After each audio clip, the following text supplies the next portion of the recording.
ये है मैट्रिक इम्तिहानात में 1100 में से 1092 नंबर लेकर मुल्तान बोर्ड में टॉप करने वाली आयशा। इतनी बड़ी कामयाबी के पीछे इनकी मेहनत कितनी ज्यादा थी, ये दिन में कितना वक्त पढ़ाई करती थी, जानिए इस वीडियो में। आयशा, मुझे ये बताएं कि आपकी डेली रूटीन क्या होती थी, दिन का आगाज़ कैसे होता था और इख्तिताम कैसे होता था? सुबह उठती थी, नमाज़ पढ़ती थी, उसके बाद थोड़ी बहुत पढ़ाई करती थी, फिर तैयारी करती थी, नाश्ता करती थी और अकेडमी आ जाती थी। अकेडमी में पढ़ती थी, टेस्ट देती थी, फिर चली जाती थी घर, थोड़ा रेस्ट करती थी और फिर दोबारा पढ़ने बैठ जाती थी। रोज़ाना कितने घंटे तैयारी करती थी आप? मतलब 6 से 7 घंटे तो पढ़ती थी कम से कम। 6 से 7 घंटे रोज़ाना पढ़ना, थक नहीं जाता बंदा, बोर नहीं हो जाता? नहीं, मतलब थोड़ा बहुत पढ़ ले बंदा, फिर थोड़ा सा रेस्ट कर ले आधे 1 घंटे, फिर उसके बाद पढ़ ले, इस तरह से पढ़ती हूँ। अच्छा आयशा, मुझे ये बताया कि आपकी क्लास में जो टोटली बच्चे हैं उनकी तादाद कितनी है, कितने लोग हैं आपकी क्लास में? 60 की स्ट्रेंथ है हमारी क्लास में। तो आपको कोई अलग सिलेबस पढ़ाया जाता था या सेम सिलेबस था कि आपने टॉप किया है? नहीं, सिलेबस सेम था। मतलब हमारी क्लास में जो थे ना वो सारे अच्छे बच्चे थे, मतलब टॉपर्स की क्लास थी, तो हम सबको एक ही पढ़ाया जाता था। कभी सोचा था मैं टॉप करूँगी?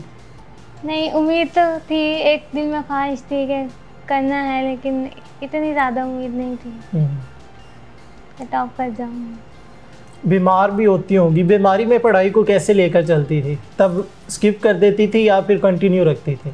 नहीं, स्किप तो नहीं कर देती थी। मतलब जिस तरह बुखार हो गया तो बुखार में तो इतना नहीं, आ जाती थी अकेडमी भी, तब दवाई ले ली तो ठीक हो जाता था। फिर कौन कौन सी कुर्बानियाँ दी हैं? फैमिली इवेंट्स जो थे वो छोड़े हैं, शादियाँ भी छोड़ी हैं, मंगनियाँ भी छोड़ी हैं? हाँ, इतने सारे छोड़े हैं। मतलब हमारे ग्रैंड टेस्ट भी होते थे और टेस्ट भी होते थे, तो इस तरह से जो इवेंट्स आते थे वो तो छूट ही जाते थे, क्योंकि हमने फिर टेस्ट देना होता था, तो अकेडमी आते थे।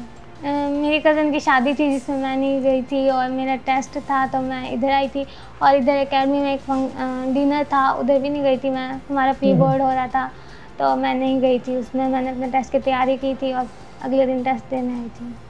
अच्छा, जब कज़न की शादी पर नहीं गई तो वो तब नाराज़ ज़्यादा थी या टॉप किया खुश ज़्यादा है? खुश ज़्यादा है। अच्छा, खुश ज़्यादा है। कभी ऐसा तो नहीं हुआ कि पढ़ाई कर रहे हो, बहुत ज़्यादा मुश्किल टॉपिक हो और रोने लग गई हो? कभी रोना भी आया पढ़ते पढ़ते? जब ज़्यादा मुश्किल टेस्ट होता था, याद नहीं हो रहा होता था, तो तब तो रोना भी आता था। कितनी दफ़ा रोई हैं और ज़्यादा कौन सा टेस्ट जो था, किस सब्जेक्ट का था जिसने आपको रुलाया? ज़्यादा 10th में तो ज़्यादा फिज़िक्स ही मुश्किल थी, तो उसकी वजह से रोना आया था। कितनी दफ़ा रोना आया आपको? जब ज़्यादा सिलेबस होता था, ज़्यादा मुश्किल टेस्ट होता था, याद नहीं हो रहा होता था, तो तब रोना आता था। आयशा, रोज़ाना 8 घंटे आप तैयारी करती थी, तो एक दिन में कितने चैप्टर याद कर लेती थी?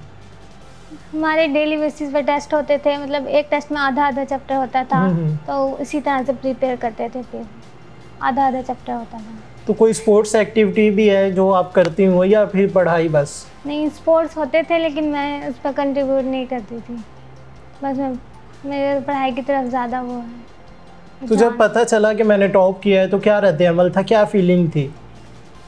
पहले तो मुझे अपने नंबर पता लगे थे, ये नहीं पता था कि पोजीशन है आ गया। अच्छा। तो जब मुझे पता लगा तो जाहिर सी बात है बहुत खुशी हुई थी, और मेरे माँ बाप को भी बहुत खुशी हुई थी। आयशा, जब वालिदैन को पता चला तो उनका क्या रद्द-ए-अमल था, वो क्या कहते थे, अल्फाज क्या थे उनके? बहुत खुश हुए, मुझे दुआएं दी, उन्होंने मुझे मतलब मेरी कामयाबी को सराहा कि मैंने इतने अच्छे नंबर लेकर उनके ख्वाबों को पूरा किया। उनका ये हमेशा से ख्वाब था जिसको मैंने पूरा कर दिया, तो उन्होंने मुझे बहुत दुआएं दी। आयशा, आपके जो पेरेंट्स हैं वो क्या करते हैं?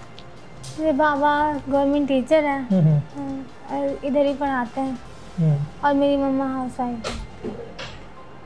तो बाबा भी गाइड करते थे, वो क्या कहते थे जब पढ़ाई करती थी कि बाबा की वजह से ही टॉप किया है, कि सख्ती थी या प्यार से समझाते थे? नहीं, सख्ती तो नहीं थी, प्यार से ही मतलब समझाते थे। और वो भी इन्हीं क्लासेस को पढ़ाते हैं, 9th 10th को, तो जो मुझे नहीं समझ आता था मैं उनसे हेल्प लेती थी, वो मुझे समझा देते थे। फ्यूचर गोल्स क्या है कि फ्यूचर में क्या करना है, क्या प्लान किया हुआ है? जब मैं इंशाल्लाह डॉक्टर बनूंगी और मुल्क की खिदमत करूंगी, आवाम की खिदमत करूंगी, गरीब लोगों का इलाज करूंगी, यही एम है मेरा। जो भी टॉप करता है वो यही कहता है कि मैं खिदमत करूंगा, फिर डिग्री करके आउट ऑफ कंट्री चला जाता है। नहीं, मैं नहीं रहूँगी, मैं इधर ही रहूँगी। पक्की बात है। बहुत सारी लड़कियां, वो लड़के जो आपको देख रहे हैं, उन्हें क्या कहना चाहेंगे, कौन सी टिप्स हैं जिनको फॉलो करके वो भी कामयाब हो सकते हैं, टॉप कर सकते हैं? ये कहना चाहूँगी कि आज का काम कल पे ना डालें, मतलब डेली बेसिस पे काम करें, जो काम दिया जाता है उसको उसी वक्त करें, आगे कल पे ना डालें, ये कहना चाहूँगी। और टाइम टेबल बनाएं अपना कि हमने इस वक्त ये पढ़ाई करनी है, ये करना है। इस तरह जब करेंगे तो और आप ज़रूर कामयाब होंगे। और आपका जो एम है, गोल है, आप उसको लेके आगे बढ़ें और अल्लाह ताला पे यकीन रखें, इंशाल्लाह आप कामयाब होंगे। आपके मार्क्स तो बहुत थोड़े काटे गए हैं, लेकिन सबसे ज़्यादा किस सब्जेक्ट में काटे गए हैं? उर्दू में काटे गए ज़्यादा। उर्दू में कितने मार्क्स काटे गए आपके? 3 उर्दू में कम है मेरे, 9th में 2 कम थे। ये सबसे ज़्यादा है। अब जो इसमें सबसे ज़्यादा है वो 3 उर्दू में काटे गए, 1 इंग्लिश में और 1 इस्लाम में आते, तो अब यही ज़्यादा है, उर्दू में ही ज़्यादा है। आपने जो तैयारी की है सारा साल एक जैसी की है या फिर जब एग्ज़ाम करीब आए हैं तो तैयारी जो थी इसे बढ़ा दिया है? नहीं, पूरे साल शुरू से ही करना शुरू करते हैं तैयारी। तो हमारे डेली बेसिस पे टेस्ट जो होते हैं तो शुरू से ही तैयारी करना शुरू कर देते हैं, एंड में तो बस रिवाइज करने वाला काम होता है, बाकी कुछ नहीं। जी बिल्कुल नाज़रीन, हमारे साथ आयशा शौकत मौजूद थी जिन्होंने इस साल मैट्रिक के इम्तिहान में पूरे पंजाब में टॉप किया है। 1100 में से 1092 मार्क्स इन्होंने हासिल किए हैं। इनका कहना है कि फ्यूचर में डॉक्टर बनूंगी, अपने मुल्क की, अपनी कौम की और इस मुल्क की जो आवाम है उसकी खिदमत करूंगी। उम्मीद करते हैं आपको आज का इंटरव्यू पसंद आया होगा। अपने मेज़बान मोहम्मद अकमल को दीजिए इजाज़त। देखते रहिए उर्दू पॉइंट। अल्लाह निगहबान।